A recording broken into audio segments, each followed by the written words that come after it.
Welcome to the Thinking Practitioner Podcast, a podcast where we dig into the fascinating issues, conditions, and quandaries in the massage and myotherapy world today. I'm Whitney Lowe. And I'm Til Luchau. Welcome to the Thinking Practitioner. Welcome to the Thinking Practitioner Podcast, where we are supported by Handspring Publishing. Their catalog has emerged as one of the leading collections of professional-level books written especially for body workers, movement teachers, and all professionals who use movement or touch to help patients achieve wellness. Handspring has joined with Jessica Kingsley Publishers' Integrative Health Singing Dragon imprint, so head on over to their website at handspringpublishing.com to check their list of titles, including my Advanced Myofascial Techniques books, and be sure to use the code TTP at checkout for a discount. Thanks, Handspring. You've been a great source of guests for this podcast too. Amazing author shelf. Look forward to more of those. We are also sponsored today by the Back Jam, which is 16 teachers, 4 Mondays in May, 1 body part, the back. I am teaching an hour of some fun new things I'm playing with the back on May 1st. Whitney, when is your day? My day is actually, the next week on May 8th.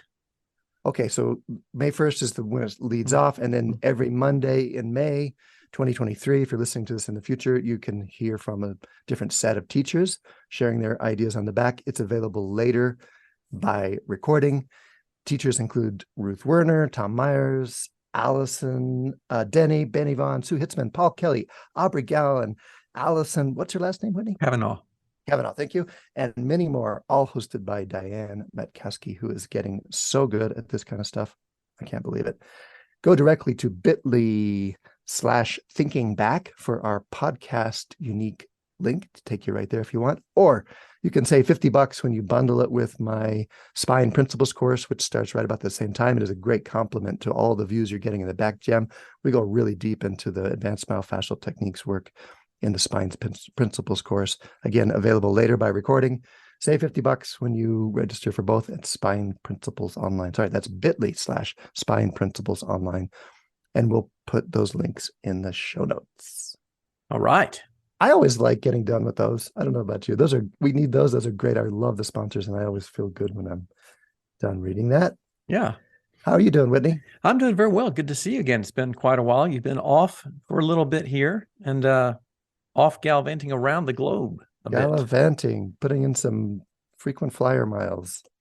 And thanks for holding on the fort. You had some really interesting conversations while I was away. Yeah, and we're still here. And it's good to have you back again.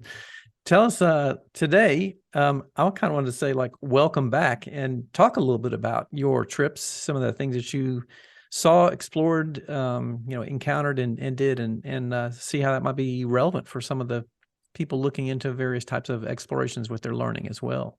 All right. So stories from my travels and then how it can be relevant.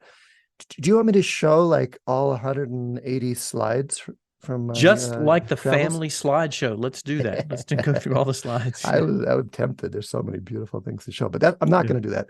Although if we have time, I might show you one little 20-second video and talk through the audio listeners while we do that, because now we have these YouTube videos we're releasing, so you can go there and see it. Yeah.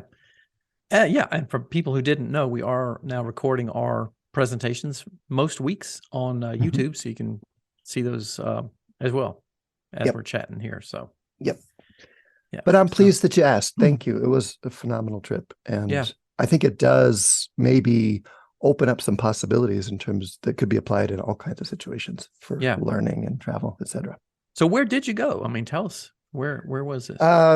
First stop was Thailand, where we went to a floating raft house surrounded by national park up in the mountains in Thailand. And this raft house has a big yoga sala, big yoga room. Again, it's all on pontoons and all of the rooms are floating. And we had, maybe it's a good time just for me to show that video. Yeah. So you can get the picture of the place. Gist of it all. Yeah. Because the place was so much a part of the experience. I'll tell you about the amazing learning experience too. Let me get this fired up here for you. But the place itself, it took us half an hour by boat to get there. And once you're there, we're just there. It's totally offline, total digital detox and out on this lake. So here's the boat ride out, and half an hour on the boat to these floating raft houses where our individual bungalows were roped together and floating on a lagoon in this huge lake. And we had this whole place to ourselves for 10 days of just body work instruction, movement instruction. And then every afternoon we practiced what we learned. So it was an amazing learning format too, where the mornings we were busy and learning, and the afternoons very spacious, but lots of sessions being traded, lots of supervision. People would bring, some people brought their partners and spouses in for, some targeted work, and we'd help strategize and apply the work of the day. And then we had 3 amazing movement teachers with us too. Wojtek Kakowski, who's been on the show, Gunter Bizjes, who's an amazing Feldenkrais teacher, and Bibiana Badenes, a physical therapist from Spain. They were all giving their movement perspective on the advanced myofascial techniques work we were teaching there. Yeah, So, awesome. yeah. So we're really kind of a pretty rich, integrated degree of things that people are doing during the day with learning stuff in the morning and application stuff later in the day as well. Yeah, being isolated out in the jungle like that really let us design a learning environment that was ideal for the pace and for the scenario, where we could dive deep, again, like after breakfast when people are fresh, into the theoretical or some of the more involved movement parts, and then in the afternoons leave it open for application. Yeah, and dialogue and conversations with people. Amazing. So, I'm curious about this because my mind automatically goes to things like logistics and things like that, or like how you do certain types of things. So you're out on a floating thing. Do you have electricity for showing things on your PowerPoint screen or whatever? Or They have, I like how you think. That's how I think too. So, hey, how am I going to teach with, can I teach with my PowerPoints? Yeah. Well, they actually did fire up the generator they have there for the PowerPoint. A few times a week we'd have a PowerPoint. And then in the evening, they'd fire it up for some lights in the dining room, things like that. But otherwise, it's silent. Jungle sounds going on, all kinds of birds and monkeys and things like that. In fact, just for fun, I'm going to play that one just because I can. Is that okay? If I play a little bit of jungle sound? Okay. I'm pretty good at this, but you tell me. Does that come through? Yes, sir. I hear the jungle now. Yeah. So this is live jungle sounds from your... From the learning, this is like recorded right there at the venue, and this is like an hour-long recording the owner of the place did, and it has like monkeys, and you can hear elephants trumpeting off in the distance, and all kinds of crazy stuff going on there. Anyway, enough of that. Yeah, very interesting. So did any of the animals come down into your little teaching space? It's hard to compete as a teacher with monkeys swinging between the trees right outside the classroom. When they would go by or climb down the hill, there was full interruption of the PowerPoint. We'd all go watch monkeys for a little bit. Yeah, the place I was teaching in Costa Rica last year, there were some giant iguanas that are on the sort of pavilion roof that come in. There's this big opening in the roof, and they look down into the classroom. They're kind of like watching you and everything. And then every once in a while, they jump down out of the trees, and everybody's very distracted looking around there. But it is, it's definitely a different kind of classroom environment, different classroom disruption than we usually get. Yeah. So you're all about this tropical retreat teaching. You know about that. Well, yeah, it was my first time doing that, and it was certainly interesting. Yeah, it was definitely an interesting environment. Well, are you going back there? Do you have plans for more? Yes, I am going back again this year in early June, back to the Costa Rica School of Massage for another week-long thing. It's such an amazing place. That's great. Yeah, indeed. So, well, tell me about the students that are coming to. So, well, actually, let's backtrack for a moment. There was Thailand first, and then what was next? Thailand. Well, okay, but I could tell you about the students in Thailand. Yeah, because they came from the States, from Canada, from Europe. In the past, we've had Australians come up, so they were all traveling in from various places, and it was a great international mix of students coming together there in Thailand. Then it was the next stop was actually not yet Taiwan. I actually took a week off and went and did a diving course, or a free diving course rather. Oh, and I'm gonna resist. I got really excited by it, and I'm gonna resist telling too much about it because I'm hoping to get a guest on our show who can tell us about it because it's so relevant to what we do. Mhm. Free diving is when you dive without a tank or without any equipment. You do it all in one breath. Mhm. And the key to being able to do that comfortably and for a long period of time is essentially to engage your parasympathetic nervous system, to slow your heartbeat down and slow your movements and even your cognitive processing down, to really calm yourself. And then you can stay underwater for a long time. Interesting. So yeah. So this discipline, they have some very simple, direct, but effective ways to do that, to really feel your parasympathetic system getting engaged. And it was a remarkable experience to be floating in the water there and just preparing for a dive, and to feel every little ripple of my autonomics. So I hear like a motor off in the distance. And I could just feel my sympathetic system go, wait a minute, do I need to look for that? It's like a ripple sensation through the body. So I'm hoping they have some really interesting things they're doing. I hope to hear more about that on a future episode. Yeah, cool. Yeah. So there was the teaching retreat, the week off, and then Taiwan. My diving class, and then Taiwan. Mm-hmm. Taiwan is a remarkable and unique place. If you know anything about its history, it was, it's its own island with its own indigenous tribes. And then 4 million Chinese escaped mainland China there in the 40s with Chiang Kai-shek as they were losing the communist revolution, and set up their own republic there, which is in a funny pariah situation in the world because they're not recognized as a country by a lot of places, because China will cut off relationships with you if you do that as a country. But they are a liberal democracy, have been since the 80s. Very highly educated country, very high literacy rates, very high standard of living, super serious about education. So as a teacher, it's a delight to teach there, where the learning that they were my next to last stop before COVID. On my last international trip before the pandemic hit was in Taiwan.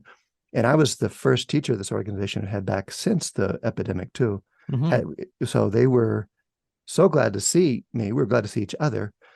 And they had taken what I'd given them 3 years previously so seriously that they were quoting things back to me that, of course, I didn't remember saying, but they had it, they came with their stories of their clients and the successes and clarifications they wanted.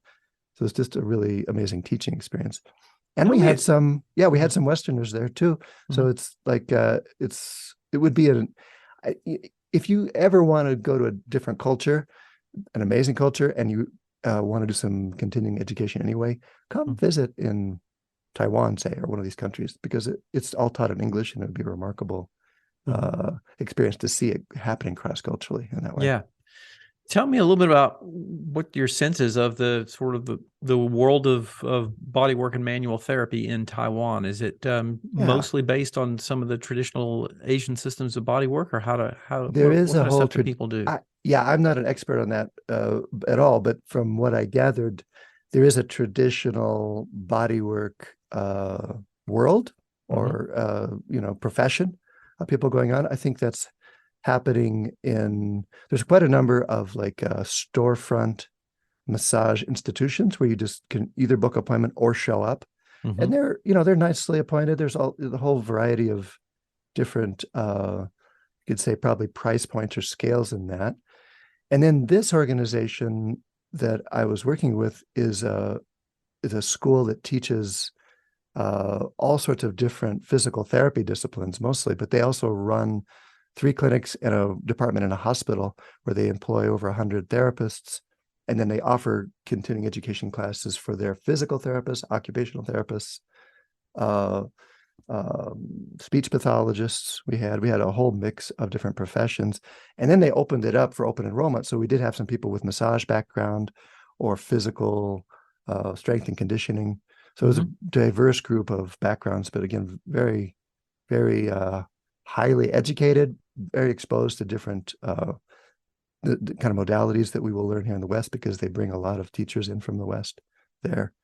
So the practice there, it was great for me, again, to teach to that diverse group, and then to hear how they had applied it, how they had applied it in the hospital setting. Yeah. And the questions they're having. Is there a similar kind of set up with entry level education versus continuing professional development, kind of like we have here in the West, or how is their educational system set up? I didn't get a good sense of how that works for massage therapy, but certainly for physical therapy and those other professions I mentioned, yeah, it's very similar. You do your university work, an internship, and then constant continuing education. Mm-hmm. That's why I was there, basically, to give them some of that. And most of your students, for example, the Taiwanese students, were mostly pretty proficient in English for what you were doing, or did you have to work with translators? Well, we had a translator as well, Mm-hmm. but most were proficient in English, and so it's a great experience teaching in another language because it slows me down and makes me very precise about what I have to say. I can't just ramble on, right? Because it has to be time to say it in 2 languages. Yeah, interesting. Yeah, what did you find as an educator to be some of the biggest challenges of these different environments in terms of, either the logistics there, besides competing with monkeys and saying less? Biggest challenges, you said? Yeah. Boy, I'm just remembering the good times, honestly. It's just it's so stimulating to me as a teacher to have to clarify what I'm teaching for these different environments, whether it's a retreat format where I have people's full attention other than the monkeys competing with me, or in this very urban setting in Taiwan, very dense, very highly populated country. We're right downtown in Taipei, like a mile from Taipei 101, which is the second tallest skyscraper in the world. So it's like, oh, wow. It's like New York City or something, this environment that we're teaching in, but denser, Asian version of that. And so in that situation where people are seeing dozens, if not more, clients every week in a hospital setting, again, to focus in on the essential parts of what I'm trying to teach is a great exercise for me as a teacher. And then to see how that lands and see how people use it and to adjust. And what's so great about the hands-on work, Whitney, I don't know if you experience this too, is people get interested in any particular learning channel in a way. As long as we're doing a decent job as teachers, the people that really want to know more about the kinesthetic learning can just focus on what they're doing with their hands. The people that are the geeks, like me and you, we can like really get into the technical, anatomical, or biomechanical or neurological aspects of what we're doing. So it's, to do that again across cultures, especially the nonverbal part. We did a day back to Thailand now. We did a day with the staff at the retreat house who are all Thai or from Myanmar, refugees who come over and were working there in the retreat center. We did a day where we just worked on them. And many of them don't speak English. And so it was a great exercise for the therapist there to ascertain what was wanted and how the work was going, and to invite feedback along the way when you don't have English as the communicator. Yeah. Back to Thailand for a second. I'm curious what your sort of perspective is about of the impact of that shared residential experience with the students, how that impacts what they're doing in the learning environment. Like, the fact that they're with each other all day in their training program, and then they're often with each other in the afternoons or the evening times as well. How does that impact the learning experience? It's how I got started, really. I got my entry-level education from living for years at the Esalen Institute in California, where it was residential. I was on the staff there, and there were teachers coming in, working with other students, but also with the staff. And so we got to live with the work and live with each other and practice on the off hours or talk shop at dinner. And that way of learning really stuck with me, made an impression with me, so that for years have been looking for ways to essentially recreate that residential experience. And it's very different when you can live it, when you can just eliminate all the distractions of having to go back to your voice, your email or whatever, or squeezing in other obligations in the day, when you can just soak it in and be with it 24/7 for the length of the particular class retreat. It's great as a teacher, but it's also great as a student, I think, from what I'm hearing. Did you find any of your students or notice any of your students having technology withdrawal, coming out and doing that? Or Yeah, there was a bit of that. There was a uh-huh. bit of that. Yeah, it wasn't bad, and people were prepared for it, and we actually walk people through it Mhm. in a way. But no, it's amazing how quickly you get used to not checking your phone every whatever, you Mhm. know. And we phones were left in the rooms. People could sneak off to the room and get their technology fix if they wanted, but in the public spaces you were technology free, and that was just the quality of conversation changed, the quality of the attention, and the of course in the teaching and things like that just really changed. Mhm. And there's different, speaking of cultural differences, um, it's not unheard of here in the States to see people texting in class. It's, some teachers have policies about that or ask people not to. Yeah. Sometimes I'll do that if there's a lot of it. But it didn't even occur to me that was not happening in Taiwan. Now back to this urban culture where we are in the midst of a very highly developed technological society. Yeah. People weren't doing that. Yeah. People weren't doing that. There was some note taking, there was some picture taking, but there wasn't the split attention thing that we get. And do you think that is about trying to maintain attention in a certain way, or is it a cultural thing about like it's rude to interrupt the instructor and do that, or Well, is maybe some combination of both? there is a culture of teacher veneration there too. Like just stopping off for the morning coffee at the place on the way to the classroom. Second or third day, the barista asks me, he says, "Hey, where are you from?" I said, "America." He says, "What are you doing here?" I says, "I'm teaching a class." His eyes got big and he says, "Oh, teacher." And he bows to me, Mm. He didn't know what kind of class I was teaching. He didn't know Yeah. but there's that sort of elevation of the profession of teacher within society there that probably comes Yeah. with a lot of that respect and focus there. Yeah. I would love to live in a world like that, where Well, that is I respected recommend to it. that degree, Yeah, I know. Yeah. That's right. Yeah. So what's coming up? Do you have any of these other adventure education experiences on the horizon again this Yeah. year? Thanks for directing me towards that. I could like go on showing these mental slides forever. I could just go on talking for a while. But yeah, what's Yeah. coming up? We have some fun ones. Let me pull up my list there. There's one going on right now in Livermore, California with Bruce Nelson, where they meet at a wine country resort, a Purple Orchid Spa. Mhm. So this model of being able to be together and focus together is one we're trying in different ways. In that one, people are in the local area coming in for the day, but there are some people staying right there as well. Mhm. The next one that's like a destination trip is in Puerto Rico. Mhm. And that's, in the past, we've been going there every year for many years. And our host there, Carmen Rivera at the Puerto Rican Massage and Bodywork Institute, is an amazing organizer and teacher in her own right.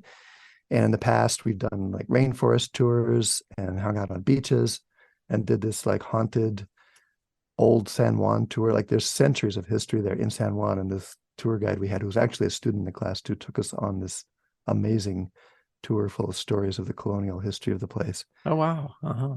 Yeah, so that's coming up in November, and really invite some Americans, as they call us, even though they're part of the U.S. It's not a separate country, no passport, anything, to come down and visit them for that. Mm-hmm. I might be doing something in Colorado this summer. I'm still trying to work out the details of that. And then we've got, trips to next year. We have trips to Ireland planned with Aubrey going, Norway. This year it's also Portland, Oregon, which is its own cultural experience. If you haven't been to Portland, just to go do an urban retreat there and be part of that scene. Sandpoint, Those Idaho. Oregon people are crazy, though. It's great. I already said Portland. I was going to say Portland again. Yeah. Pennsylvania, etc.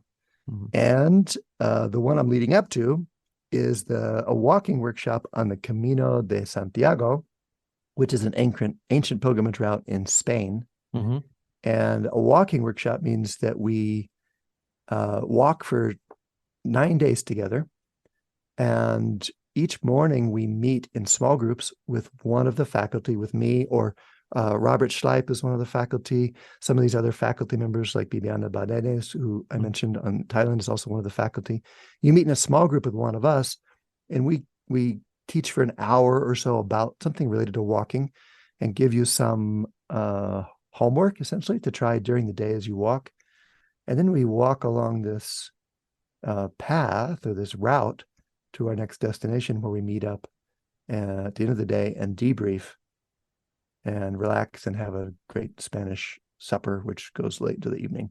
Oh, and cool. then the next day we do it again. We're doing a day off in Pamplona, and the food supposedly along this route is spectacular. So it's just a very pleasurable way to learn and move every day and get to know each other. So that's also one of the most remarkable things we do. Yeah. This will be our third time doing that course. So what have been your main learning things? Any interesting, fascinating things that you'd say have been great learning experiences for you out of doing all this? Technically, I learn a lot from the teachers that come along because we get a diverse faculty. Coming and guest teachers. So I learned a whole lot this last trip from Wojtek Akowski about his movement form and the way he's applying his physical therapy background, his structural integration background, and movement. I look forward to learning a lot from Robert Schleip on the Camino, just in terms of his breadth of knowledge about fascia and the way it functions, and then also how it connects to the experience level.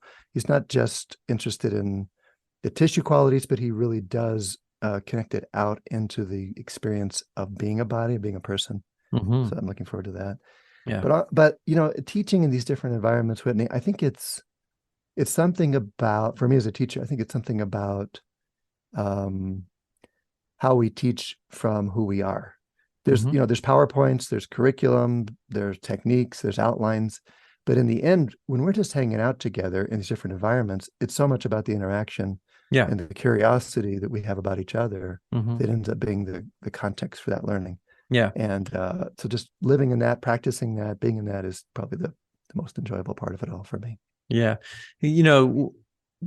A lot of the discussion about creating ideal learning environments emphasizes this whole idea that learning is a social experience. And, there is a certain element of what goes on in the educational institutions, whether it's the traditional, schooling that we all go to in our early years, or even a lot of the later courses that we're doing in advanced training things. A lot of it is about information delivery and content delivery, but there's still that whole experiential aspect of the social part of learning, of communicating with your peers and having discussions around lunch and, things that spark curiosity and spark integration of the things that you're being exposed to. And I think that's irreplaceable in sort of the online environment. That's where that whole thing about being around people really just excels tremendously for that particular.